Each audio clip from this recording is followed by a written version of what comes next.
join us throughout the discussion, but I think that we should get started without any further ado, especially because we have two fantastic guests who have joined us for today's discussion. I'm going to get us started. Welcome to our bi-monthly Bridge Book Club discussion. Today, we are discussing Wounds, a collaborative memoir and stories by Razel Jones and Daniel Abbott. Today's event is hosted by Bridge Michigan, an online news publication. My name is Amber Delind. I am the Membership and Engagement Director at Bridge Michigan.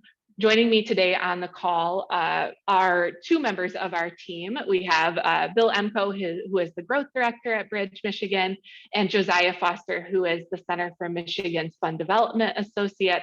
The Center for Michigan is the nonprofit publisher of both Bridge Michigan and Bridge Detroit.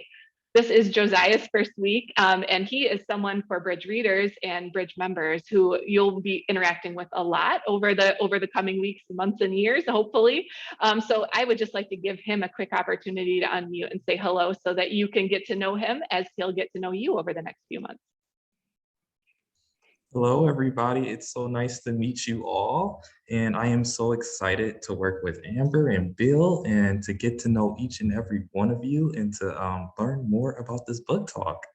So excited to be here. Thanks, Josiah. I really appreciate it. In future book club events, Josiah is probably going to be running this whole show, but for the moment, since it's his first week, he's going to be observing our book club discussion today. A little bit more information about Bridge Michigan in case this is your very first Bridge Book Club event.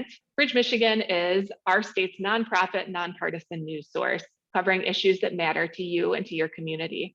You can subscribe for free to Bridge if you don't already. You can visit bridgemi.com to subscribe to any of our newsletters. Also, those who are current Bridge Club members, so those are people who have donated to Bridge over the last year, get a number of benefits, including access to a free electronic copy of each Bridge Book Club selection. You can become a member today by visiting the link that we're going to drop in the chat. Today, we are so lucky to be joined by authors Razel Jones and Daniel Abbott. I'll give a full introduction to Razel and Daniel momentarily, but we are incredibly honored that they are willing to join us today for a discussion of Wounds. Just a quick overview of what our discussion schedule will look like today. As I say, I will introduce our special guests. I will then lead a discussion with the authors about the book for 40 to 45 minutes. And then we will be taking reader questions. You can type those questions into the chat at any time during today's discussion, and we'll take the last portion of the event to answer the questions that you might have. We'll then we'll conclude by 1 p.m. to make sure that we're valuing your time on this beautiful Friday afternoon. We are recording this discussion and we'll be posting the recording on Bridge Michigan's website. So if you want to watch it again, or you know someone who was hoping to join us today, but just didn't have the opportunity, it will be available as a recording on our website. Without any further ado, I'd love to get started by, I'm sorry, did I miss something? If you're not one of our speakers today, could you make sure that their microphones are muted?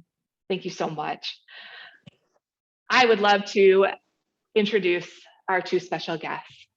Razel Jones is a workforce diversity manager for Metropolitan Government of Nashville and Davidson County. He, along with his wife Camille and their 8-year-old daughter Kaden, escaped Michigan winters in 2015 and have since called Tennessee home. Razel received his bachelor's in English language and literature from Grand Valley State University and his MBA from Northwood University. When possible, Razel enjoys movies, creating and performing music, fishing, fantasy football, and inspiring businesses and individuals to actualize potential. Daniel Abbott is the author of the novel The Concrete and the co-author of the collaborative memoir Wounds. His writing has appeared in LitHub, the Noctua Review, Janoska Literary Journal, and the Owen Wister Review. He has a BA in creative writing from Grand Valley State University and a Master of Fine Arts in Fiction from the Vermont College of Fine Arts. Daniel lives with his family in Grand Rapids, Michigan. Welcome, and thank you, both of you, so much for being here and joining us for this discussion. Thanks for having us. Thank you so much. Absolutely. We're really honored. This is that you'd be willing to take the time to discuss this memoir, which and I know many of our readers found extremely powerful. And I'm just so excited to have the opportunity to ask you some questions about it. My very first question is just a little bit about yourselves. Can you tell us a little bit about yourselves and why you chose to write Wounds? Sure, I can go first. As you said in the bio, grew up in Michigan, grew up in a small town that many of you would know, White Cloud, Michigan, about 45 miles north of Grand Rapids, where the north begins and the pure waters flow is what the sign says when you enter in, and grew up there and then went to Grand Valley, spent some time at Ferris State University as well. Had a career in human resources there, mainly at Calvin College, now Calvin University in Grand Rapids, doing diversity work there, which was a very unique experience, and then moved to Tennessee with my wife, Camille, and my daughter, Caden, and we've been here doing work mostly in higher ed, where I worked at Middle Tennessee State University, and then I was the director of equity and inclusion at Tennessee State University, which is mentioned in the book. And then more recently in May, took the job with local government for the city of Nashville and the county of Davidson County, leading their workforce diversity efforts. And so the career and the life has led me to have deep interest in these topics. Did some writing in my earlier days as an English language and lit person. And then Daniel challenged me to do some creative writing, which I hadn't done for quite a while. He's an amazing writer and was a great person to work with on this to kind of get those juices flowing again.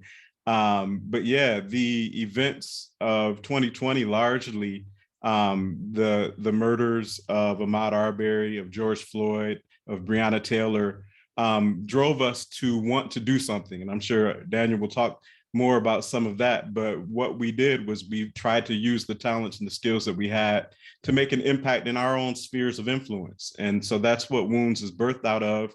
It's an attempt to hopefully help people see another perspective, to grow in empathy, and to be able to recognize that the wounds that many of us have experienced can turn into assets and tools that can help us have some abilities to navigate difference successfully.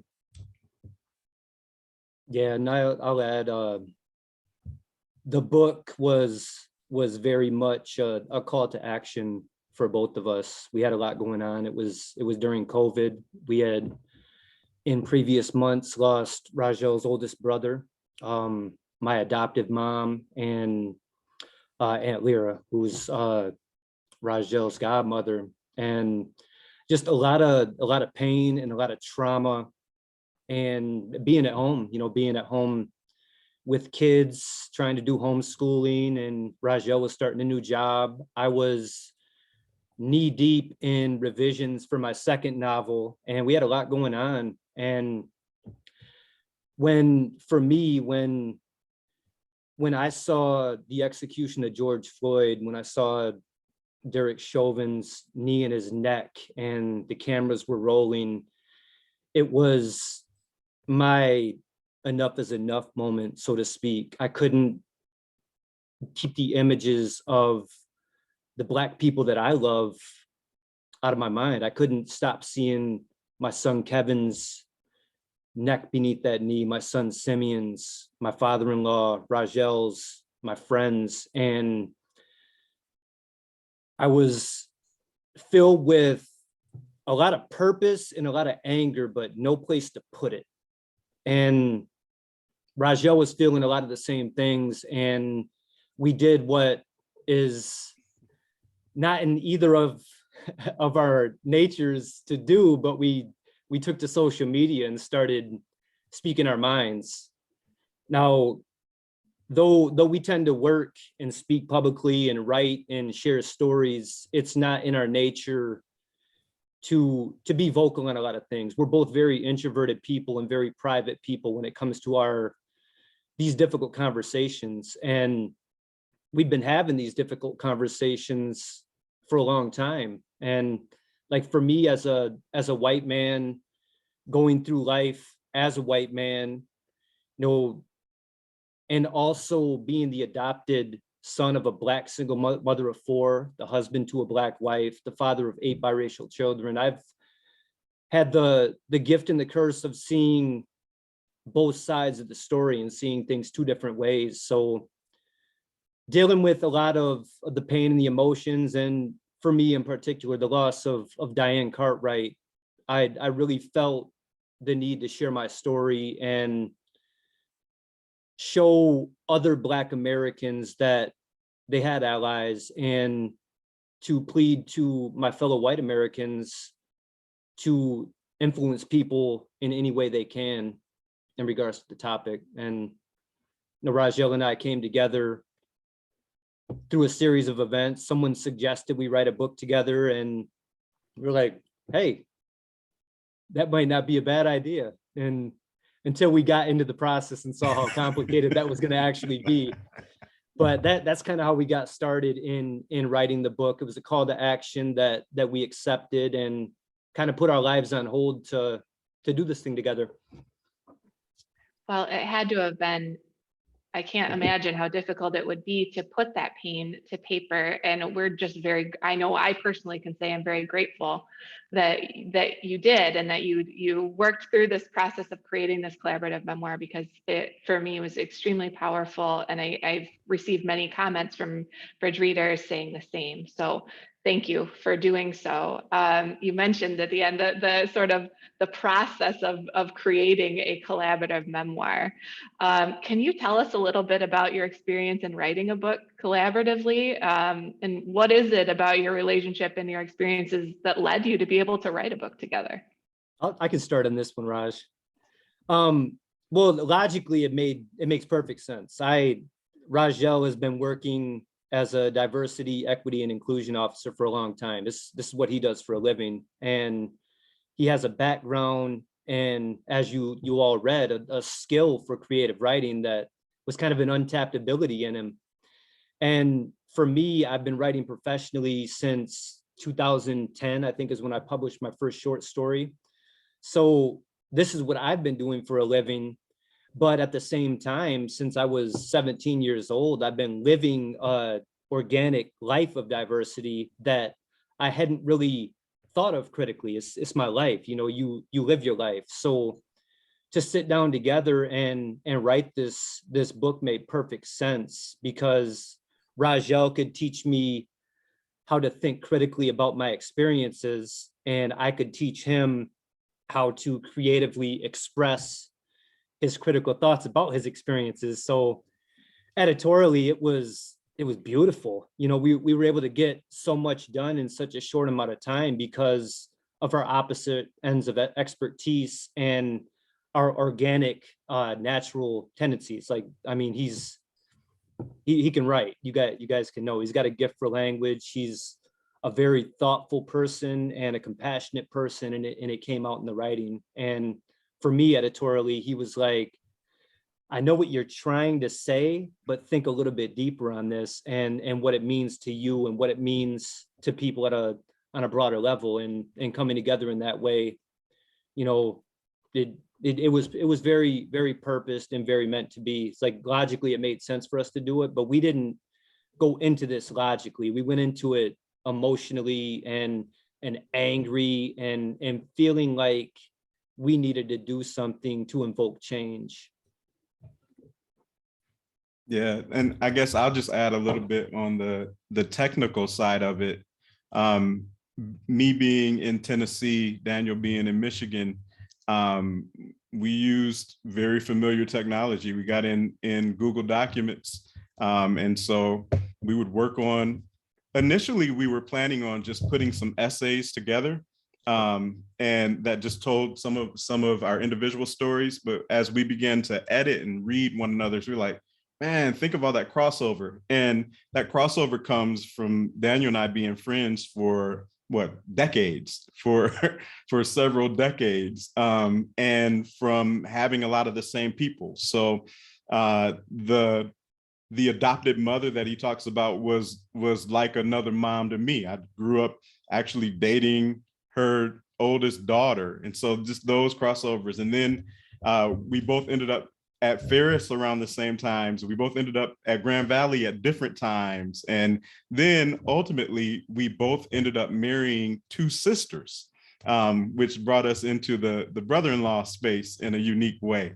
And so just all that crossover made all those experiences. It's like, now we don't really have individual stories to tell. We have this weaved narrative that sometimes seems like it's together, and then sometimes it seems like they're separate. And so that was an interesting thing. But yeah, that was a lot of fun, just seeing the connections and some of the characters. It's funny to call them characters in a nonfiction piece, but some of the characters are both of our friends and both of our connections in different ways. So exploring that and telling each other stories like, oh man, I remember that, was a lot of fun and gave a lot of energy to it in the midst of all the other emotions that we were feeling.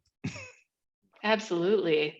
That actually, it makes me think of one of the questions I had while I was reading it, thinking about sort of the people in your life who become characters in this book. So I'm curious, I have a specific question about this, that how, as you were, as people in your life have read Wounds, I'm very curious to know sort of what were their reactions to this. Were they surprised? Was this something that that everyone in your life knew they were working on? What has been sort of the reactions of your immediate community and sort of the community at large to Wounds? Yeah, I know either one of us can take this. I'll start, Daniel. So family, very moved and touched. People who are very close to us, very moved and very touched. We've had incredible support from our close networks. But the interesting thing to me, and I'm always examining people and behavior and how people think, so many of, and I'm very candid when I speak, I mean no offense when I say certain things, but the white folks, the white people who grew up around me, around us, who read it, like there were some who were like, yeah, I remember every piece of that. I remember every story. But then there were others who were like, and most who were like, I had no idea that you were facing this much stuff. I didn't know, which I think is very accurate, was very genuine and very true. And I think that's one of the challenges. That's one of the things, and I know people dislike the language of privilege, but privilege is what causes one to not have to think about certain things that other people do have to every day think about. And so we talked in the book about a lot of the pain, but the pain is not something that neither Daniel nor I are the kind that just wear our pain on our sleeve and broadcast, hey, I'm hurting. No, we find a way to keep it moving, to keep going, to keep on being productive, to keep on finding ways to turn those wounds into wins, to turn that pain into positioning. Now I'm sounding like I'm trying to do alliteration. I really wasn't on that second one. But the idea that so many people who were there with me from kindergarten almost through adulthood really had no idea was an interesting thing. It's been an interesting observation into how this stuff tends to work. The other side of it, see, I went right to what could be perceived as a negative side of it. The other side of it is so many people were like, oh my goodness, I didn't know, but my children will know. And so people are having their children read the book, and we've been invited to a lot of things in our own community, home communities, to engage the next generations. White Cloud High School, every 10th grader reads Wounds, and we come in and have a talk with them. We're hearing from people from other school systems in Nuevo County and such doing the same. The colleges that we went to have invited us. Grand Valley is using the book in some of its education courses. So it's been cool to see the reception there. But Daniel, I'm talking too much. You actually just stole my words. My bad. For me, the reception in Nuevo County and Grand Valley, like two places that were very impactful places in our lives. For them to embrace it and add it to curriculum, both in the high school and the college level, it was surprising. You know, I've been through the book rodeo before with my first novel, and what's been unique about this book is that people are responding to it in a much more meaningful way, in a generational way.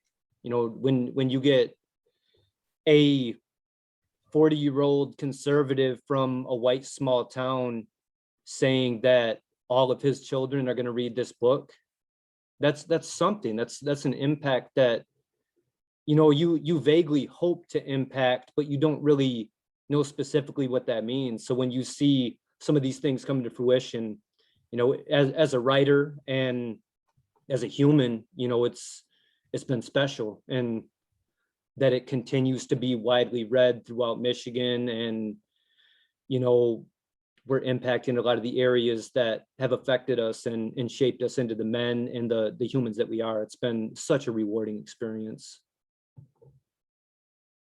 Thank you so much. That's really helpful to sort of understand the reaction to the book, and I'm both the positive and the negative.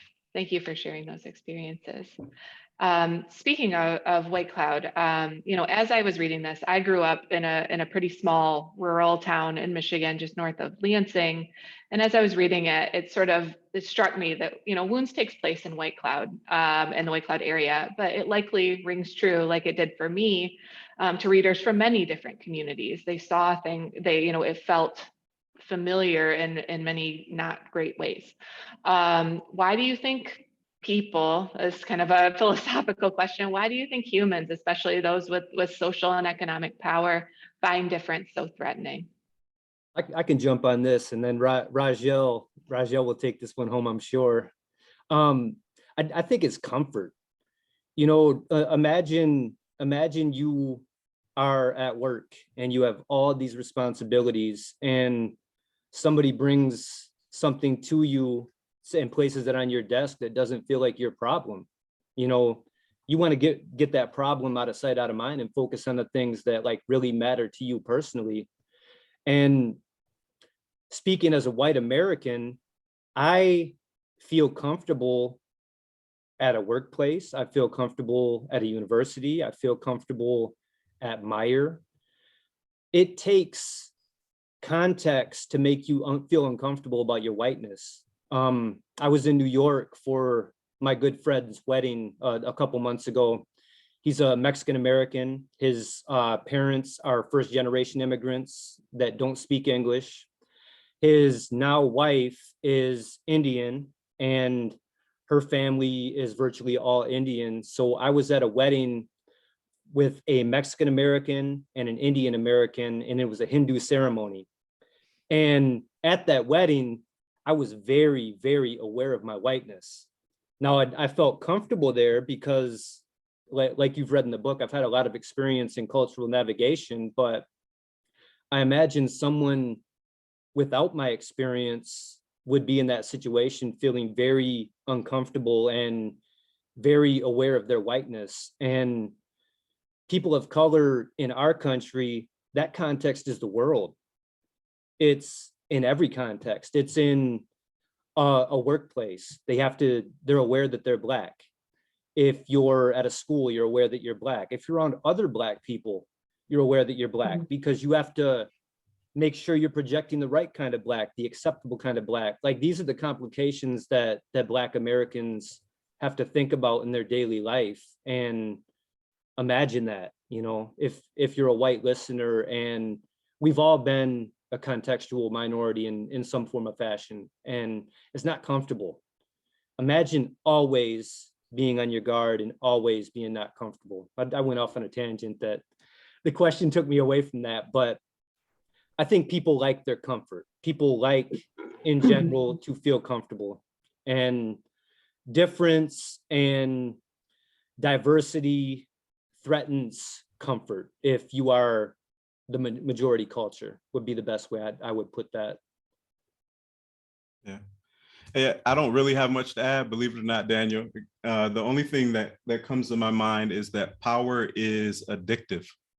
And when you have it, you tend, no matter who you are, when you have it, you tend to want to hold on to it, and you tend to want to keep it, because it allows the comfort that Daniel was speaking of. If you make the rules, then it makes it easier to follow the rules. If you set the standard, then you're always in line with what is expected.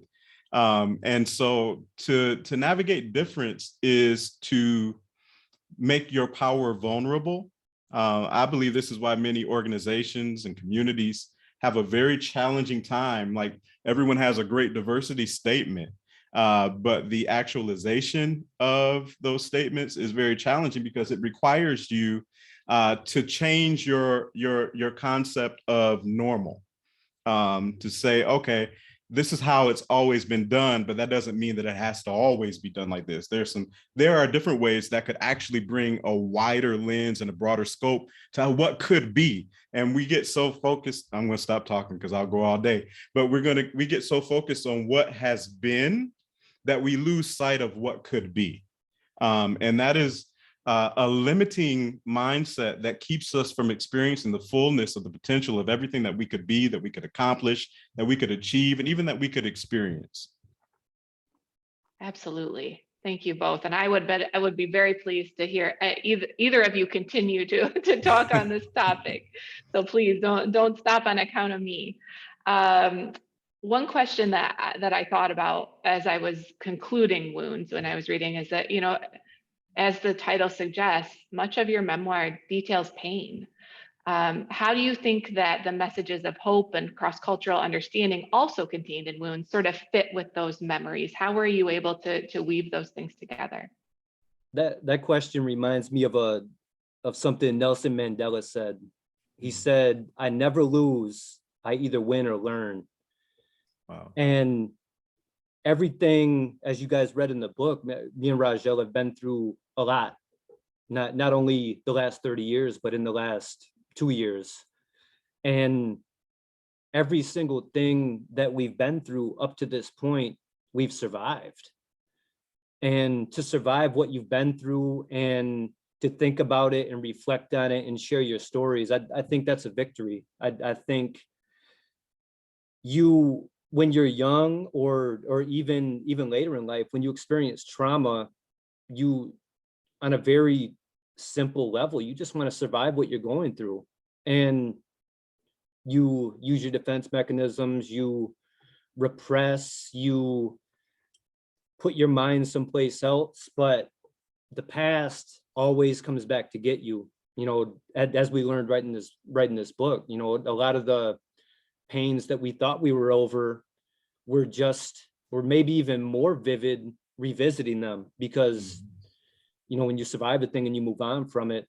But when you confront what you've been through and learn from it, like I mentioned, I think that's a victory. And this book is a testament to our victory, and to have our stories open the minds of people or influence people or impact people, that's a victory as well. And so the hope is in the reflection, the hope is in the survival, the hope is in the message that we both believe that we can be better.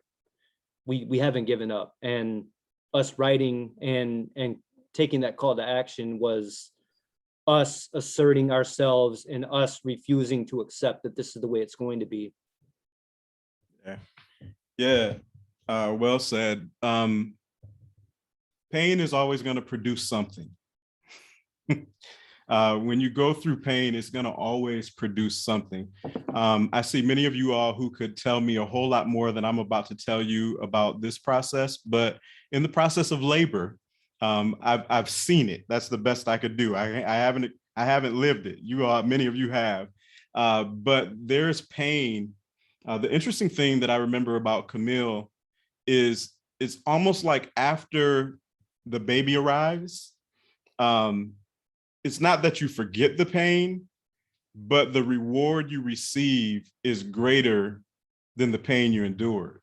And I think this is just metaphorical, trust me. But the pain that we experienced and that we wrote about in Wounds, it produced some things, and it could have produced bitterness. And if we hold on to it, it will produce bitterness. But instead, the hope of this book is that it produces, it produced some abilities. It's what allowed me to be able to have a career in diversity, equity, and inclusion. I can see different sides of human nature. I can see the perspectives of people who are like me, people who are not like me. I can recognize that there's a bunch of diversity within diversity, all of that. But in order to make sure that the pain is producing something positive rather than producing bitterness, you have to find a positive outlet for it, and you have to find a way to let it become an ability. And as Daniel said, the hope is that by sharing our pain, hopefully that connects to your own personal stories. And as you find that pain, you can find a positive outlet to be able to make a positive difference. We would love for it to be in this area of navigating difference. But even if it's not, to be able to find a positive outlet for your pain so that it doesn't just fester, so that it doesn't just continue to just hurt you, but that it can be a seed that can begin to produce, that the labor that you've endured will begin to be able to produce some promise on the other side of it. So that's the hope. And we talked about, and I was thinking earlier today how intentional it was. And I've received questions like, why in the world did you include a chapter about the death of your brother in the middle of all this stuff? That didn't seem to have anything to do with race, right? Okay, I can get that. But what it did have to do with it's more pain.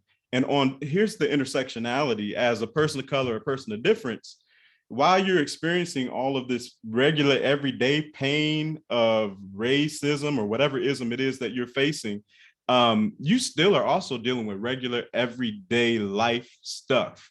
And so there's the intersectionality where now not only am I dealing with the pain of the police just followed me around unnecessarily, and now I'm 5 minutes late to work and you judging me on that, but then also real life stuff, that's real life too, but real life stuff happens. You know, people die. You experience challenges in relationships. All of this stuff piles on top of each other. But the hope, again, is that you use all of it to find a way to let something good come out of even the bad situations. Thank you both so much.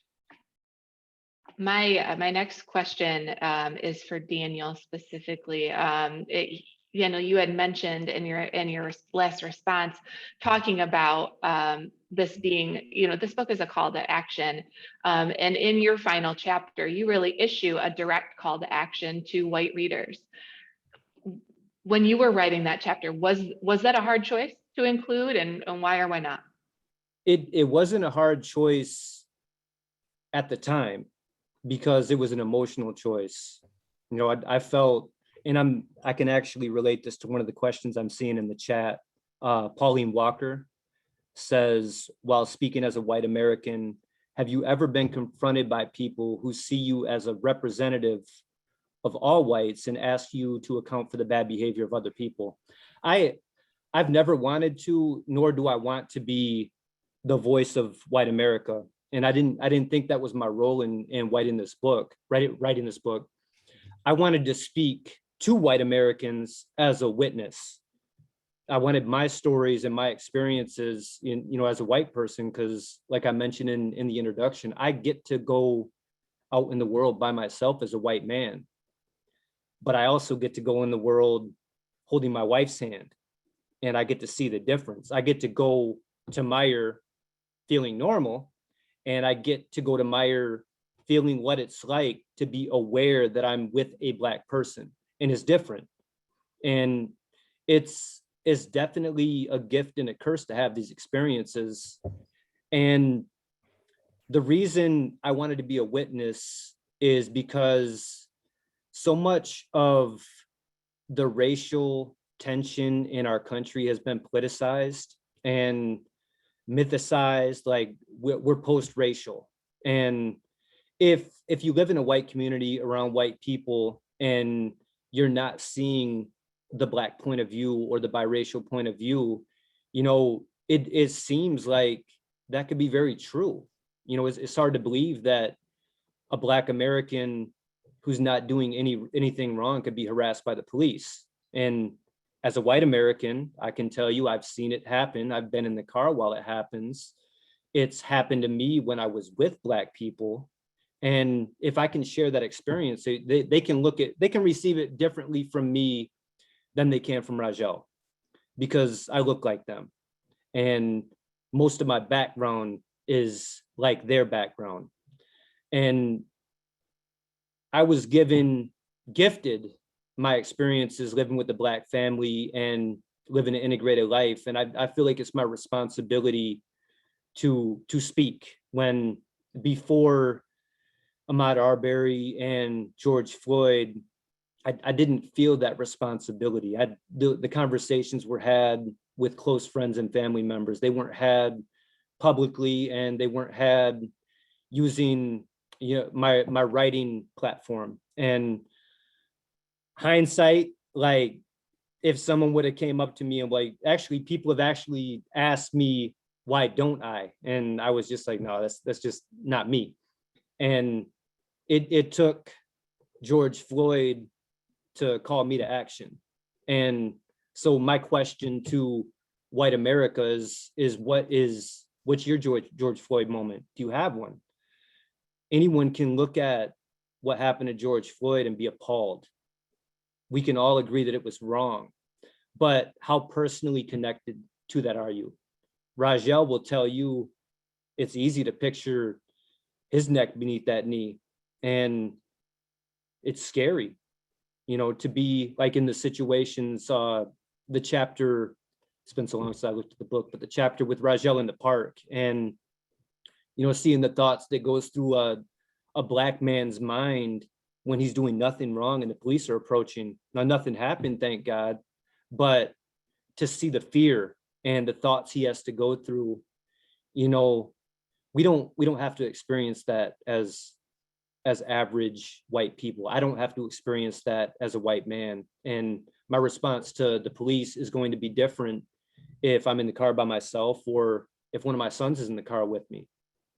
You know, if a police officer pulls me over for no reason, I feel justified in telling him about it. I was doing nothing wrong. That, why are you pulling me over? What's your badge number? I'm calling your supervisor. I feel entitled to do that if you're not doing your job the way you should be doing it. But if my 21-year-old son Kevin's in the front seat with me, I'm not going to do that, because my experience with the police when I'm with Black people is they draw their guns quickly. I've been in a car with Black people and guns have been drawn before they open their mouth over a taillight out. You know, I've experienced these things, and I think it's important as a white man, and I think it's my responsibility to share these experiences coming from a white man, because it makes it more real and more relatable. And when you tell a story, rather than getting into race theory and facts, when you make it personal, when you share your life, I think people respond to it a little bit better, and it's a little bit more eye-opening. Did I get away from that question too much? No, I think you nailed it. Okay. Thanks, Daniel. Thank you. Thank you for sharing your experience and why you chose to include it, because for me, it was a really powerful close to your chapters of the book. Thank you. Razel, this question is for you. The work that you do every day focuses on creating diverse and inclusive environments. How did writing the book inform your work, and vice versa? Yeah, that's a great question. My work is a product of my life. The book is a product of the same thing. So it's like they're two children of the same parent. And it's like, basically, I had a forced social experiment of a childhood, where I was, in most cases, the only one, the only Black guy in the environment. And so I was in this, what I know now to be a prolonged cultural immersion experience. In that experience, I learned the intricacies of how to navigate white culture. I learned the rules. And I learned to play by the rules when needed. I learned how to code switch, but I also had very intentional parents who kept me very immersed when possible with family and with church, with social settings in Black culture, and built in me a deep appreciation for my Blackness and for Black culture. And in that, I learned the rules of how to navigate Black culture. It's a different set of rules. And so knowing that was the foundation and the beginning of knowing that it's broader than just Black and white, and learning how to navigate, instead of just race, which is very important, difference. Difference is a bigger thing than just one aspect of it. And so that, I think the profession, the DEI professional work, it pulled me to it. It wasn't like, oh, I'm going to go to school to be a DEI professional. As I started doing some work in HR, I was doing training, a lot of strengths-based training, personality stuff, leadership coaching, all that kind of stuff, and begin to find that one of the huge deficits in the environments that I was in, and in all environments that I've been in since, is that people don't have the comfort or the ability to navigate difference, or sometimes they don't even have the desire to navigate difference. What I saw in some of the early college jobs that I had is that, especially, and I don't mean this in a negative way, but especially white people, the students that I was engaging with had never been outside of their bubble, and had to be the only one. They didn't have my social experiment. And if they did, it was on a study abroad trip for a week, and then they came back to, back to the bubble. And so it's been one of my personal things to try to broaden people's ability to navigate difference, to interact with people who think, feel, look, believe differently than you, to go out of that comfort zone. And I have found professional outlet to do that for several years, for about 15 years. And so it's a skill set that's been there. I think the book pulled on some of that, but it was a very different outlet for it. Now, I can come talk the race theory stuff to you all day. I can teach you about the 4 elements of cultural intelligence. We can talk about all the stuff surrounding that, and I love it. And I've studied it, and I'm all into it. But this was telling my stories, and there's a level of privacy and the vulnerability that comes with that. So the book, it pulled on some of that theory, but it pulled more on the life. It pulled more on, what did you experience in White Cloud? What did you experience in these situations where you were the only one? And then what did you experience when you got to HBCU, historically Black college and university? I've been told that people don't know all these acronyms. What did you experience when you weren't the only one? And how did being in an environment where it was mostly Black, how does power and difference play out in those environments? And unfortunately, we have some of the same issues. Some are different, but some of the same issues. And so it is a skill set, and it is a career that is very critical, that is very much in demand, that's very needed. And so hopefully we're making a difference and genuinely bringing some tools to everybody to do a better job of navigating difference. Absolutely, I think so. I just have one last quick question for the two of you before I move us to some reader questions, because we have quite a few. I'm just curious to know what you're working on now, and if you would ever hope to collaborate again. I'll start so that I can make sure Daniel says something nice. So no, I'm just kidding. Of course, we are brothers. We are friends. We have so much history. There is nothing that would make me hesitate from working with Daniel in any capacity, because he's a good man. I tell people I wouldn't have written this book with just anybody. Certainly wouldn't have just picked just any old white person and written the book. Daniel understands it and lives it out, and he's genuine. And so, yeah, and he's a man that I respect a lot. And so, yeah, would work with Daniel in many capacities. You know, what's more fun is like just playing him in fantasy football and stuff like that. It's not as deep as it is what we have to do when we're bringing these ideas together into the table and all of that. But yeah, I would love to work with Daniel more. He doesn't even know this. I am like, I can't believe I'm even saying this out loud. I've been getting some ideas for even some more creative writing that I'm working on as it relates to diversity, even an allegory, Daniel, can you believe that? You know, moving out of this place called assimilation into this place called diverse city, and just dealing with a bunch of topics that have to do with that. He's got me reading all the Toni Morrison stuff right now, and this very inspiring. If you haven't read everything of hers that you can, her complete work, phenomenal stuff that normalize. Here's what I like, and this is why I'm even considering some more of some fiction type writing.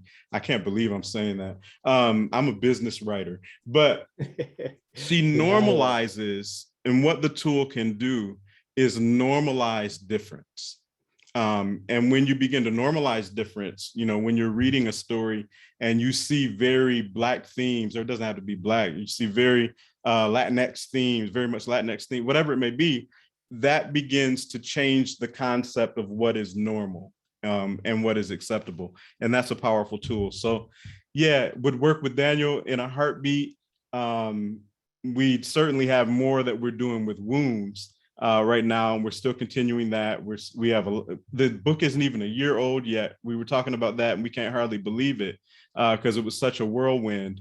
But we still have, you know, a study guide that we're finishing up, all sorts of projects even connected to this book. So we don't want to get too far ahead of ourselves. But yeah, we're going to keep on doing some sort of work together in some capacity, probably the rest of our lives, one way or another. Yeah, definitely. And, you know, thank you for those words, Razel, because I mean, you know, I feel the same way about you, and all they do too. Creatively, I actually have a lot going on right now. And when I finished my MFA in 2015, I was very fortunate to sign with a literary agent out of New York with my graduate. Part of the MFA program is you have to write a book length work.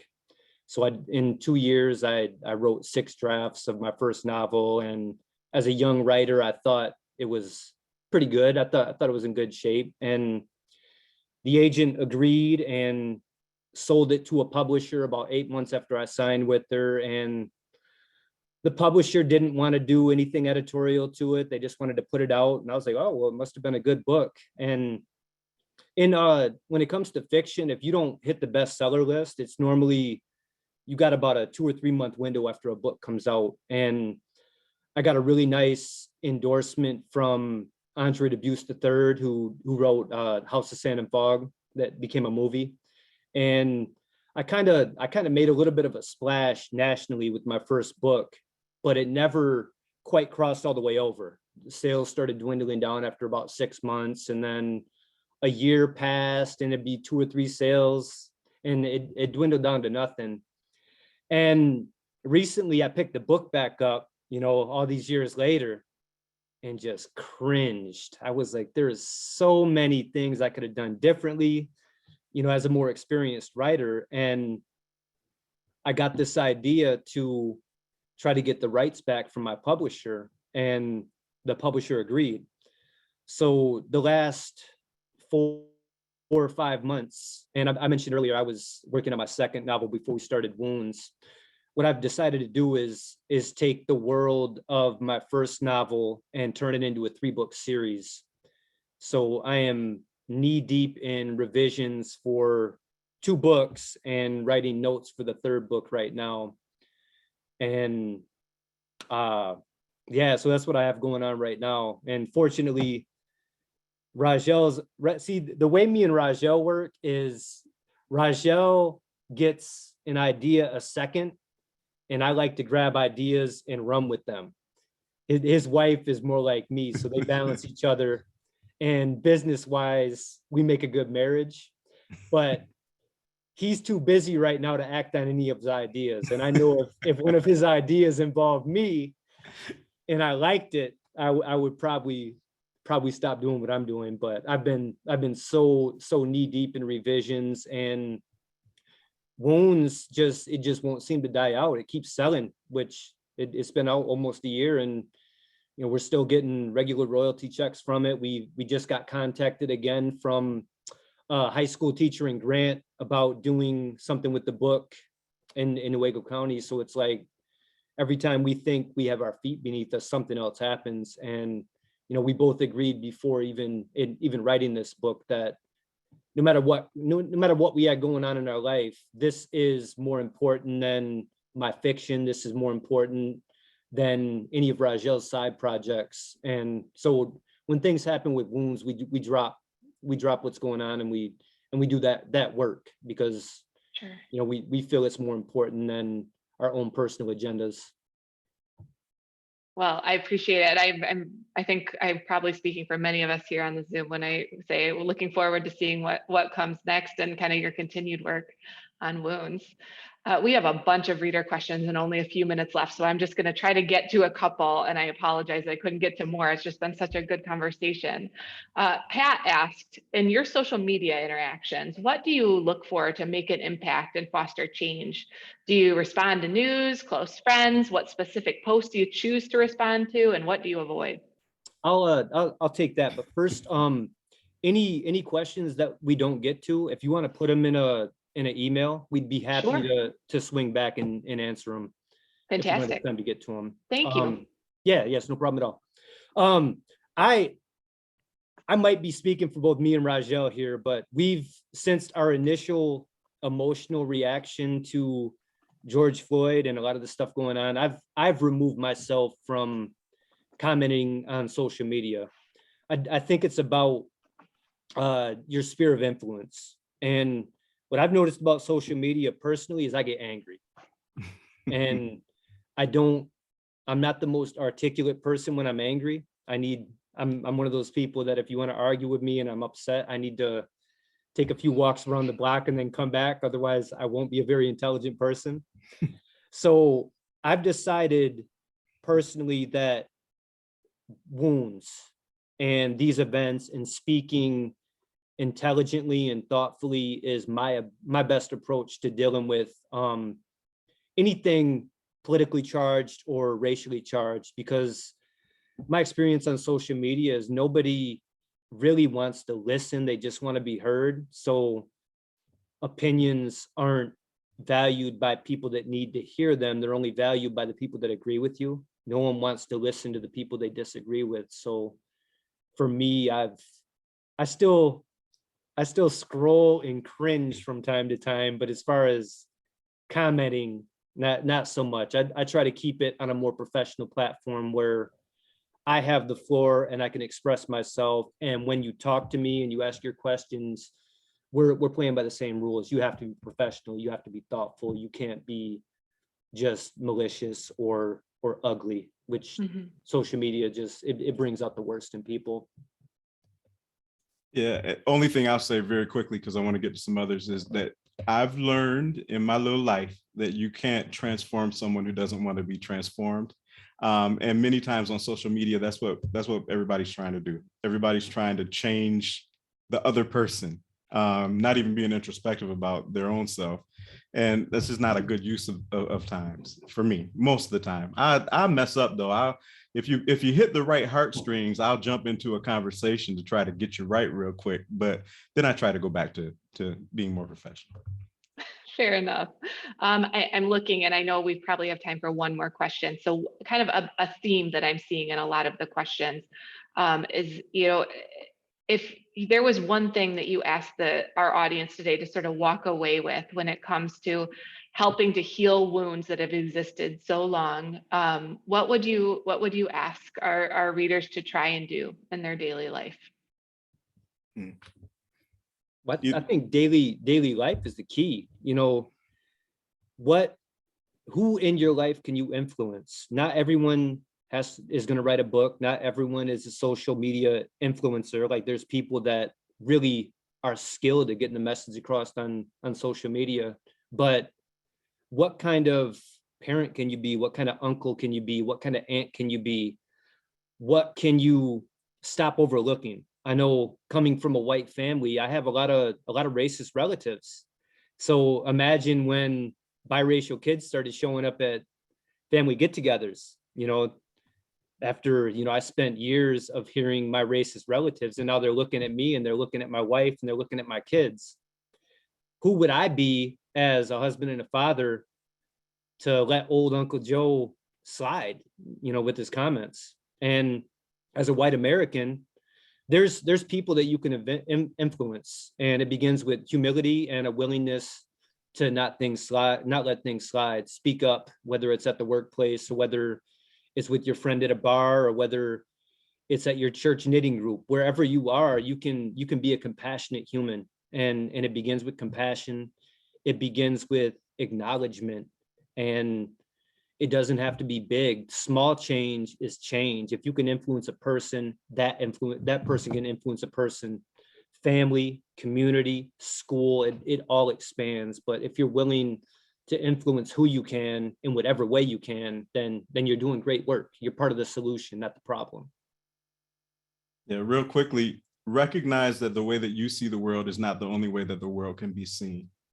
I think that's a huge part. Sometimes we begin to believe that our lens is the truth, and it's just a lens. And there's other lenses, there's other angles to see it at. Also, right along with what Daniel said, what are your skills, talents, abilities, and influence? Use what you have to make a positive difference in your sphere of influence. If we did that on a micro level, we would solve a macro problem. Yeah. Absolutely. What a great way to end the conversation. I just want to say thank you so much to Razel and Danielle for joining us and participating today. I think this has been a fantastic discussion, and the comments in the chat suggest that a lot of you do too. I also want to thank each of the Bridge readers who joined us today for this Bridge Book Club discussion. We have recorded the event and it'll be posted on bridgemi.com very soon. We do look forward to talking with you again during November's book club event, and please watch Bridge for an announcement of what that book will be and the date and all of the registration information about that book coming very soon, probably around mid-October is when we'll make that announcement. I just want to say once again, thank you to everyone who participated today. It's been a wonderful opportunity, as it always is. We really look forward to talking with all of you. And we will see you in November. Thank you so much. Have a great day and a great weekend. Take care. Bye-bye. Thank you.